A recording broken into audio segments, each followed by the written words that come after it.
Welcome back, everyone, to another deep dive. Today, we're going to be looking at tall. Yeah.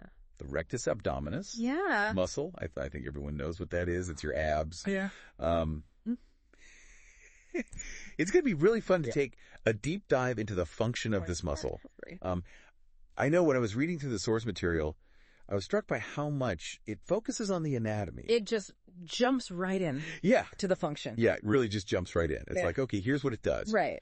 But maybe we could start with, like, where is this muscle? Yeah, so it's that muscle that runs vertically down the front of your abdomen, from your rib cage down to your pelvis.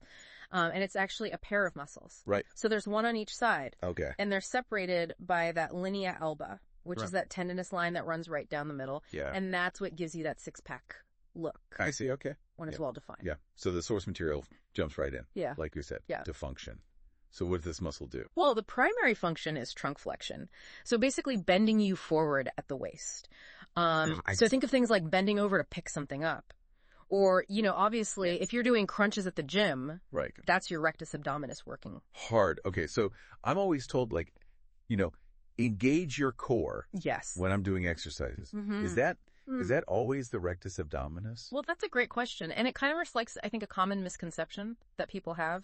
Because while the rectus abdominis is part of your core, it's not meant to be firing all the time. Wow. And in fact, over-reliance on the rectus abdominis can actually lead to muscle imbalances and even back pain. Okay, so there's more to core strength. Right. Just working the abs. It's about balanced muscle activation. Yeah. Now, the sources also talk about how it plays a role in stabilizing the pelvis. Okay, so pelvic stabilization. Yes. How does that work? Well, think of your pelvis like a bowl. And the rectus abdominis, along with other muscles, helps to keep that bowl level. So it prevents it from tipping forward or back. And this is really important when you're moving. I see. Because good pelvic stability helps maintain proper alignment.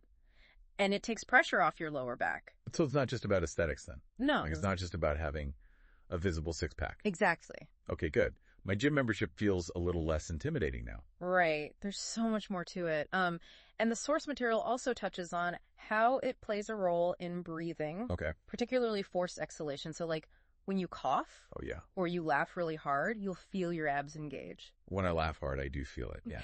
And I think that's a really good example of how deep core stability really works. Yeah. Because when you exhale forcefully, the rectus abdominis helps to brace your entire torso, which protects your spine. Okay.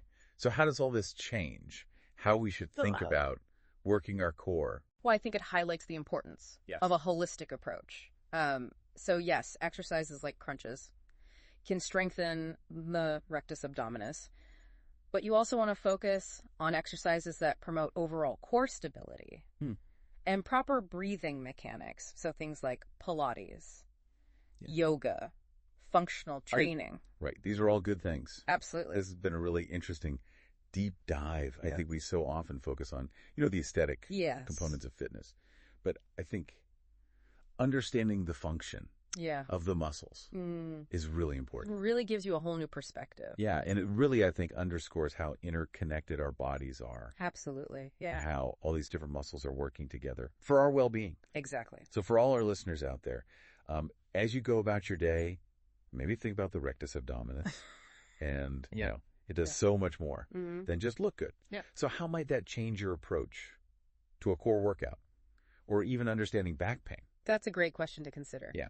Thanks for joining us for this deep dive, and we'll see you next time. See you then.